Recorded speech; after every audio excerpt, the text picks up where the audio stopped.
안녕하세요. 전 올해 37살인 여자입니다. 전 3살 많은 남편과 올해 4살이 된 딸이 하나 있는 여자예요. 어렸을 때부터 제 꿈은 화목한 가정을 이루는 것이었습니다. 저희 부모님은 두 분 다 너무 다정하셨고 자식들에게 잘해주셨기 때문에 저도 그런 부모님을 닮고 싶었거든요. 제 남편은 결혼하기 전에 제대로 된 연애를 한 번 해보지 못한 어떻게 보면 순수했던 사람이었고 무척 예의가 바르고 어른을 공경할 줄 아는 사람이었습니다. 심지어 가정적이고 성실하기까지 한 사람이었죠. 홀어머니를 모시고 살아서 효심도 끔찍했어요. 그러나 제게 효도를 강요하는 것이 아니라 저희 부모님께도 효도를 알아서 하는 남편이었죠.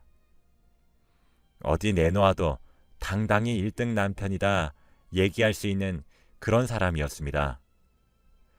저를 위해 요리법을 공부해서 음식을 만들어 주기도 했고, 함께 영화를 보면서 비슷한 부분에서 감동을 받고 함께 눈물을 흘릴 줄 아는 사람이라 좋았고, 좋으면 좋다, 싫으면 싫다, 확실하게 자기 감정을 표현할 줄 아는 사람이라 솔직해 보였어요.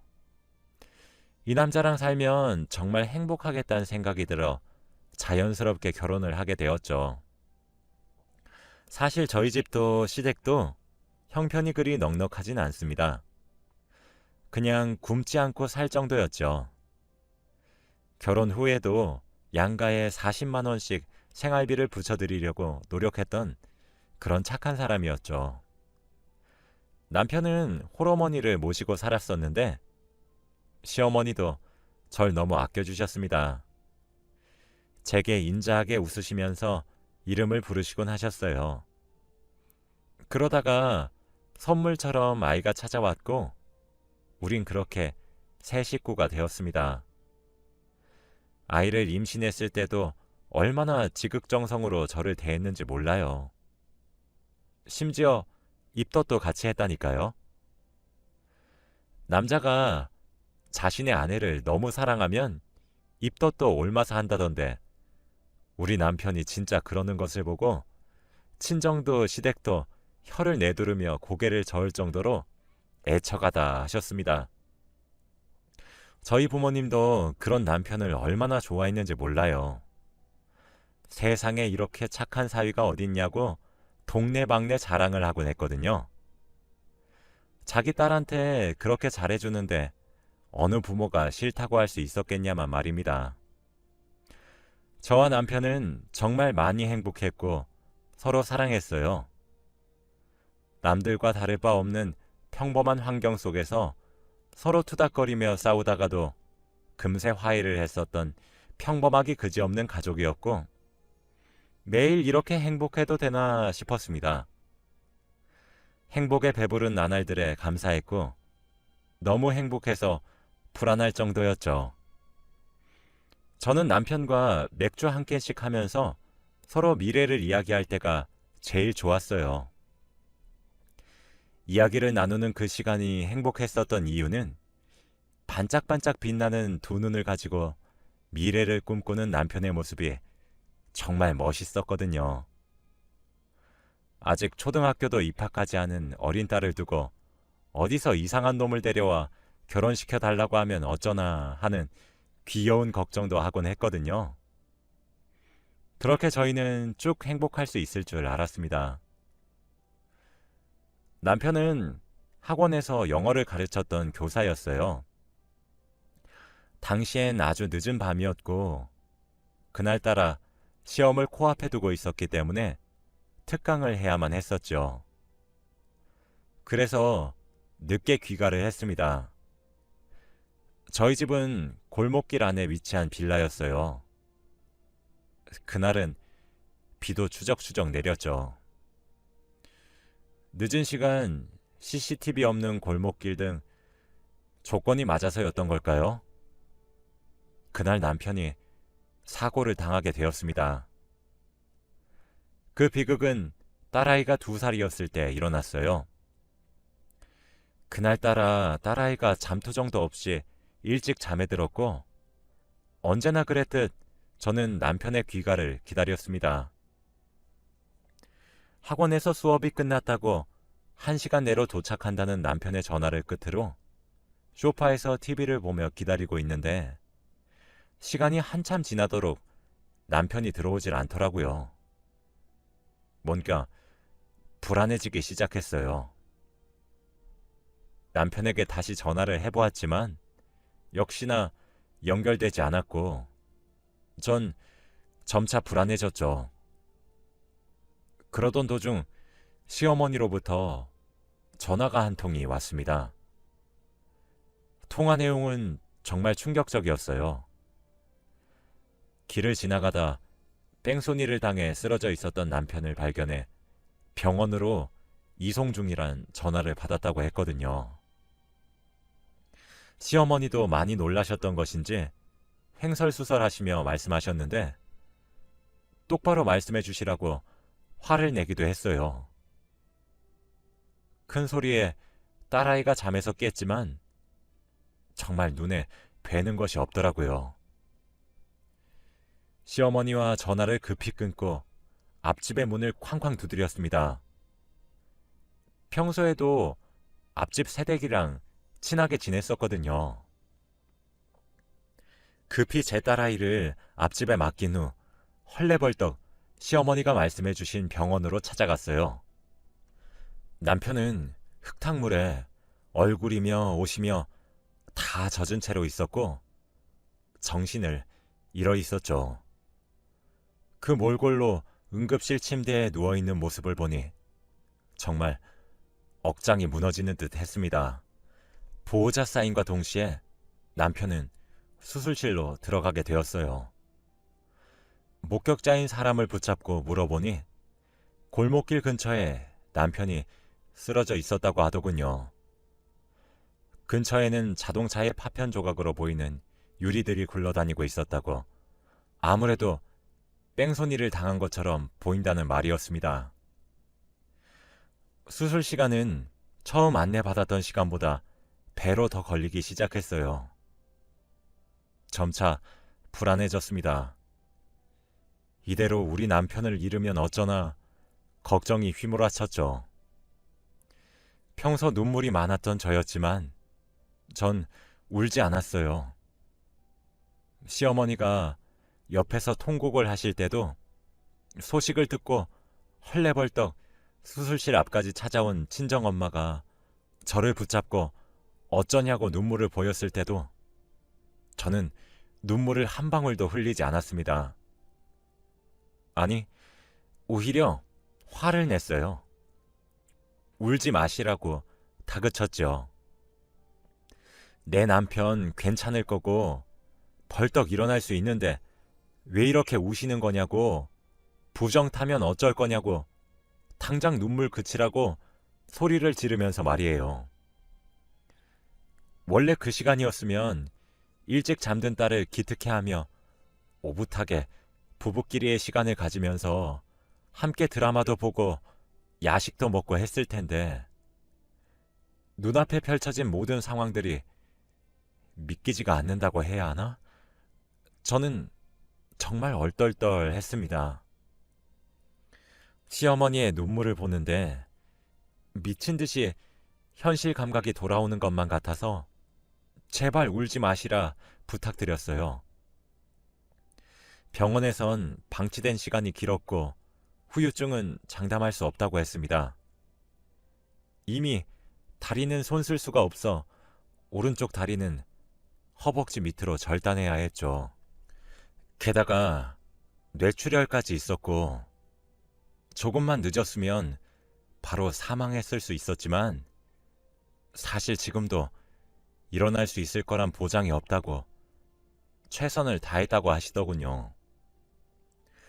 오늘 아침에도 출근하고 오겠다고 제게 입을 맞춰주고 딸을 사랑스럽게 쳐다봐 주었던 남편의 상태는 오늘이 고비라는 말에 전 그제서야 무너졌습니다.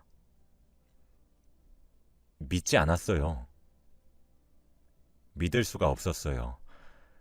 좀 전까지 저랑 전화를 했고 오늘따라 감기 기운이 있었던 제 몸 상태를 걱정해 주었던 사람이 지금 누워있는 것도 놀라 자빠질 노릇인데 어떻게 믿을 수 있었겠나요? 눈 좀 떠보라고 절규하는 시어머니의 목소리를 끝으로 정신을 잃었습니다. 저와 시어머니는 미친 듯이 남편의 간병에 매달렸어요. 딸아이는 친정에 맡겼어요.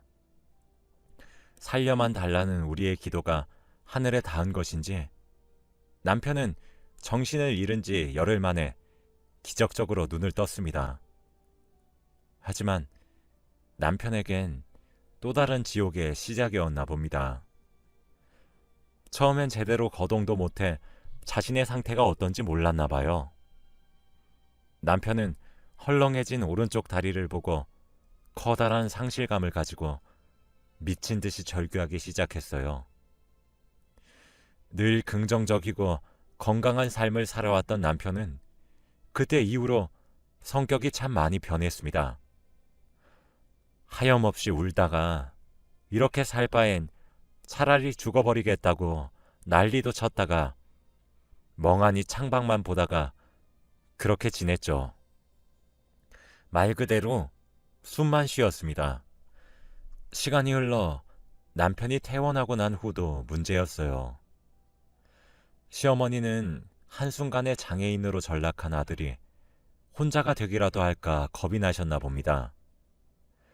그 이후 매일 저희가 살고 있는 집으로 와서 제 손에 물 한 방울 묻히지 말라 신신당부를 하시고는 집안일을 대신 해주셨어요. 청소도 하시고 빨래도 하시고 밥도 차려주시며 모든 일을 해주셨죠. 그렇게 매일을 저희 집에 오셔서 복작거리셨습니다. 그러고 돌아가실 적엔 항상 저를 붙잡고 하나뿐인 아들 옆에 있어주면 안 되냐고 거의 빌다시피 제게 애걸복걸 하셨죠. 남편도 똑같았어요. 매일을 반복되는 질문을 던지더군요. 자기를 사랑하냐고, 헤어지자고 하지 않을 거냐고, 뭐 그런 질문 말이에요. 저희 친정에서는 제 앞길이 창창하다며 이혼하기를 슬며시 요구하기도 했어요. 솔직히 안 힘들다고 하면 그건 정말 새빨간 거짓말입니다.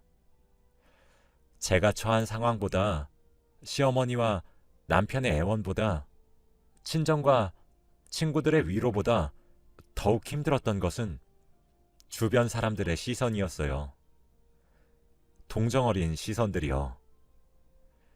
남들 일에 어찌나 관심이 많은지 제게 괜찮냐고 오히려 물어오는 사람들은 양반일 정도였습니다. 아마 사람들의 시선을 한번 겪어보지 않으셨으면 100% 이해하실 수 없으실 거예요. 동정어린 시선도 지긋지긋하고 제게 위로를 건네는 사람들도 다 위선으로 느껴졌습니다. 시어머니가 매일같이 찾아와 저희 살림을 보살피는 것도 이기적인 모습으로만 보였어요. 남편을 바라보고 있다가도 제 시선이 남편의 헐렁해진 오른 다리를 보면 참 만감이 교차하기도 했고요. 분명히 무언가 있어야 되는 곳에 아무것도 없으니 허전함이 참 많이 느껴졌죠. 여기서 가장 힘들었던 건 뭔지 아세요? 점점 불안과 공포에 질려가는 남편의 모습을 지켜보는 것이었습니다. 매일 제 눈치만 살피는 남편의 모습, 제게 집착하기 시작하는 모습 등 세상이 원망스러울 지경이더라고요. 매사에 밝고 쾌활한 웃음을 흘리며 명랑하게 인생을 살아왔고 집에 오면 밖에서 무슨 일이 있었는지 오늘은 무엇을 먹었는지 조잘조잘 떠들기 바빴던 남편의 모습은 이젠 온데간데 찾을 수 없었어요. 그래도 어떻게 해요? 같이 산 시간보다 앞으로 살아갈 시간이 더 많지만 멀쩡한 몸을 가지고 있는 제가 더 고생할 것을 뻔히 알고는 있지만 그래도 남편이 건강한 몸으로 함께 살았었을 때 제 남편이 절 어떻게 사랑해 줬는데요. 얼마나 듬뿍 사랑해 주었는데 남편을 버릴 수는 없었습니다. 친정에서는 이혼을 권유했는데 그 이유 또한 잘 알아요. 나이도 젊으니까 새로 시작하시기를 바라셨겠죠. 장애인이 된 남편을 평생 동안 돌보면서 함께 산다는 것은 제가 너무 일방적으로 고생하는 길이란 사실을 저희 부모님도 아시니까요.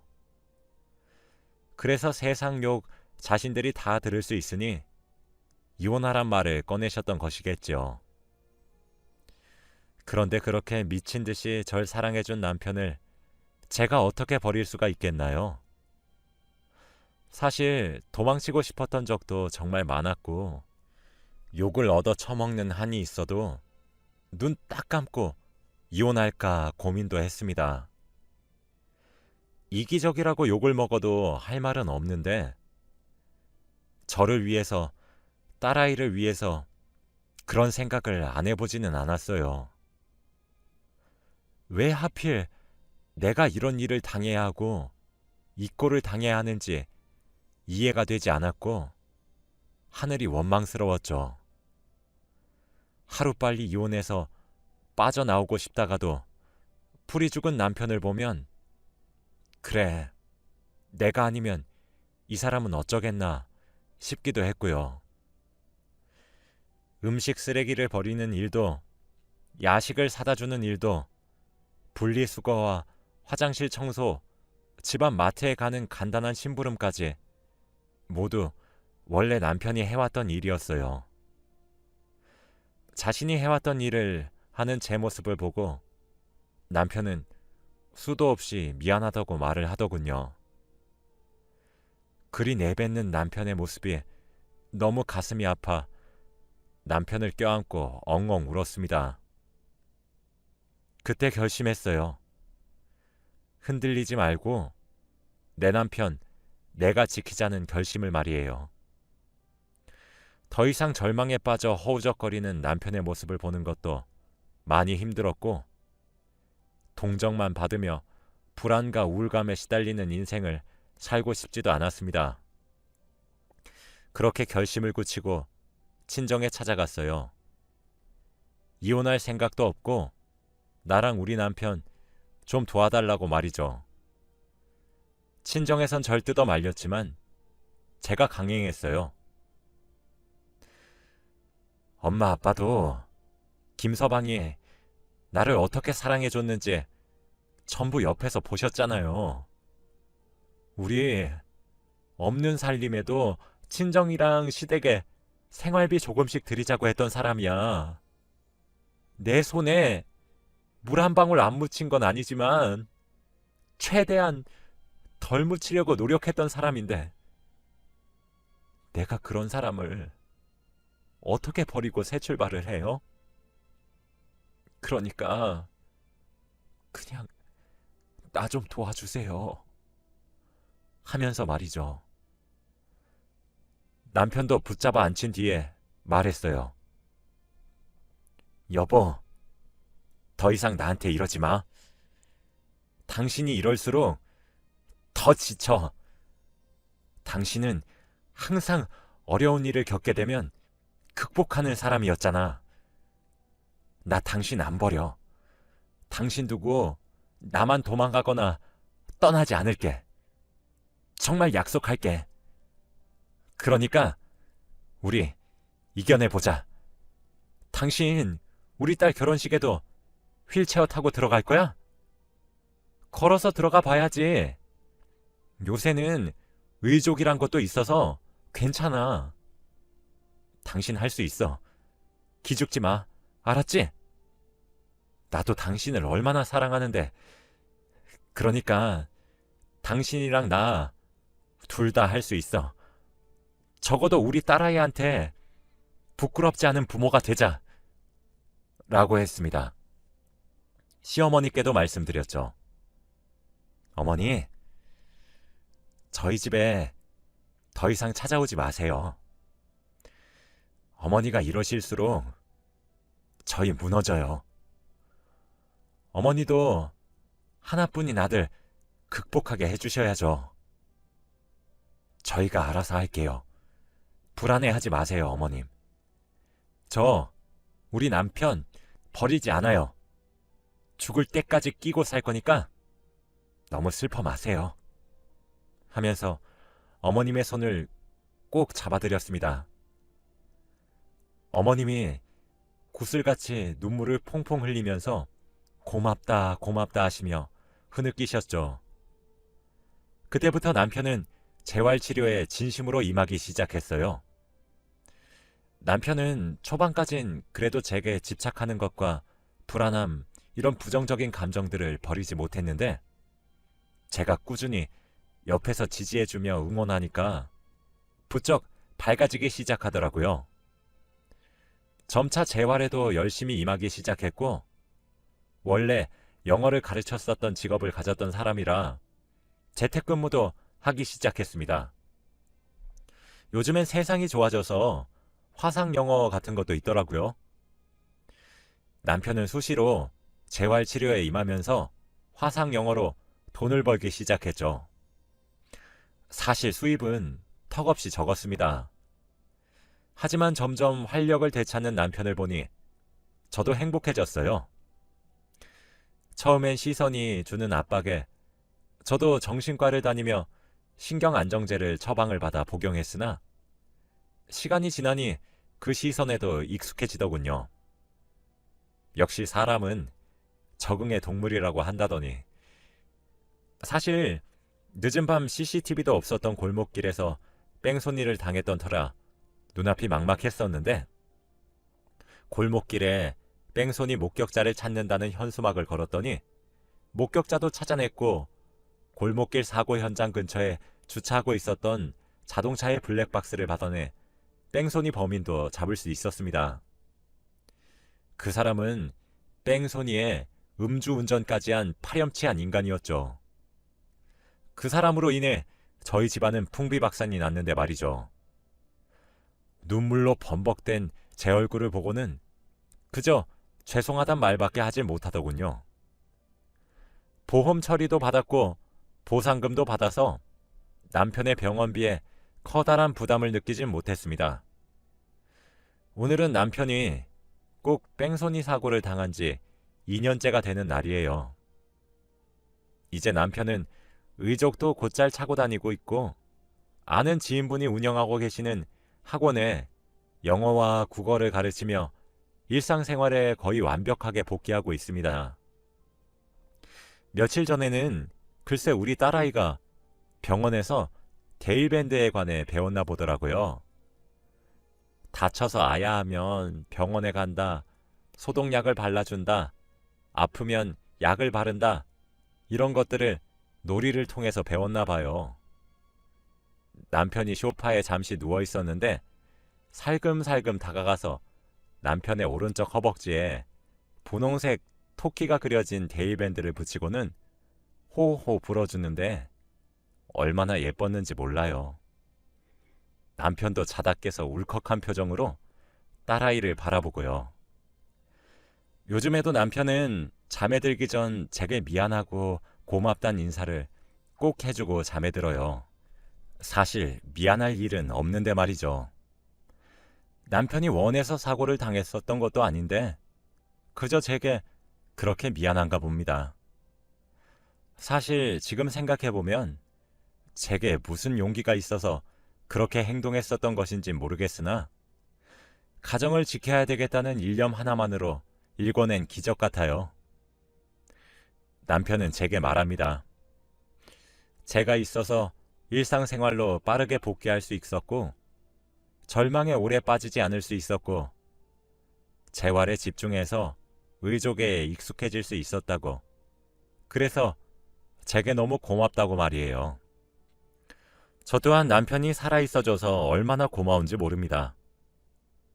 사실 시어머니도 제게 그 이후로도 너무 예뻐해 주십니다. 부담스러울 정도로 말이죠. 저를 무슨 구원자처럼 생각하시는 것 같기도 합니다. 제 입장에서는 당연한 일을 한 것인데 너무 떠받들어지는 것 같기도 하네요. 제 이야기는 여기서 끝입니다. 정말 그 말이 맞는 것 같다는 생각이 들어요. 인생에 내리막길이 있으면 오르막길도 있단 말이에요. 저는 다시 정상으로 돌아가고 있는 저희 가정이 너무 좋고 여전히 남편과 딸을 무지막지하게 사랑하고 있습니다. 힘들 때 사람 버리는 것은 아니라고 하더군요. 그래서 요즘에도 남편에게 더할 나위 없이 큰 사랑을 받고 있어요. 앞으로는 더 이상의 오르막길은 없어도 좋으니 지금처럼 안락하고 평화로운 나날이 지속되길 바랄 뿐입니다. 제 긴 이야기를 들어주셔서 감사해요. 여러분들 가정엔 평안만 가득하시길 빌며 이만 글을 마칩니다.